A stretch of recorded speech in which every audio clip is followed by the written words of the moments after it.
اب میری نگاہوں میں جچتا نہیں کوئی جیسے میرے سرکار ہے، ایسا نہیں کوئی اب میری نگاہوں میں، اب میری نگاہوں میں جچتا نہیں کوئی، اب میری نگاہوں میں جچتا نہیں کوئی جیسے میرے سرکار ہے، کہیے جیسے میرے سرکار ہے، ایسا نہیں کوئی جیسے میرے سرکار ہے، ایسا نہیں کوئی اب میری نگاہوں میں۔ میں نے آپ کے ذوق کے لیے پڑھیے ذرا سبحان اللہ تو کہیے، اور تھوڑا میرے ساتھ تھوڑا دو۔ اب میری نگاہوں میں جچتا نہیں کوئی، اب میری نگاہوں میں جچتا نہیں کوئی جیسے میرے سرکار ہے، ایسا نہیں کوئی اب میری نگاہوں میں۔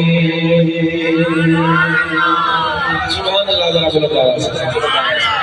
اب حضور اکرم صلی اللہ علیہ وآلہ وسلم کی زیارت ان صحابہ کرام کو نصیب ہوئی تھی۔ اب میں آپ کی خدمت عالیہ میں عرض کرنے لگا ہوں کہ یہ نفوس قدسیہ اللہ کو کتنے پیارے ہیں کہ اللہ تبارک و تعالی ان کی شان قرآن پاک میں خود بیان فرماتا ہے۔ کافی آیات ہیں لیکن ایک آیت میں پیش کروں گا جو فقط صحابہ کرام کے حوالے سے نہیں بلکہ صحابہ کرام کے رستے پر چلنے والا آج بھی جو اہل سنت و جماعت کا عالم با عمل ہے اس کے لیے بھی اس میں پیغام موجود ہے۔ اللہ تبارک و تعالی نے قرآن مجید میں ارشاد فرمایا، حضور اکرم صلی اللہ علیہ وآلہ وسلم کی محفل اقدس ہے اور حضور کی محفل میں حضور کا ایک صحابی موجود ہے جن کا اسم گرامی ہے حضرت سیدنا محمد بن مسلمہ رضی اللہ تعالیٰ عنہ۔ مدینہ شریف میں ایک شخص شقی القلب رہا کرتا تھا، بڑا بدبخت تھا، جس کا نام تھا کعب بن اشرف۔ حضور کی گستاخی کرنا، حضور کو ایذا دینا اس شخص کی عادت تھی، یہودی تھا۔ مدینہ سے متصل اس کا قلعہ موجود تھا اور بڑا امیر اور رئیس زادہ تھا۔ حضور اکرم صلی اللہ علیہ وآلہ وسلم نے اپنے صحابہ سے ارشاد فرمایا کہ اس کو کون قتل کرے گا، کیونکہ وہ حضور کی گستاخی کیا کرتا تھا۔ حضرت محمد بن مسلمہ رضی اللہ تعالی عنہ، آپ کی توجہ ہے؟ توجہ ہے۔ سیدنا محمد بن مسلمہ رضی اللہ تعالی عنہ نے حامی بھری اور حضور سے اجازت چاہی، یا رسول اللہ صلی اللہ علیہ وسلم مجھے کچھ اجازت دیں گے کہ کچھ میں ایسے جملے کہوں جسے علماء توریہ کہتے ہیں، یا رسول اللہ کچھ میں ایسے جملے کہوں جس میں بظاہر وہ کچھ اور معنی سمجھے اور میری مراد کچھ اور ہو تاکہ میں اسے گھیر سکوں۔ حضور نے اجازت فرمائی، حضور نے فرمایا کہ آپ کو اجازت ہے۔ حضرت محمد بن مسلمہ رضی اللہ تعالیٰ عنہ اپنے چند ساتھیوں سمیت آپ اس کے گلے تک پہنچ گئے، میں مختصراً عرض کر رہا ہوں، آپ اس کے گلے تک پہنچ گئے اور اسی طرح گھیر گھار کر انہوں نے اس کعب بن اشرف کا جو سر تھا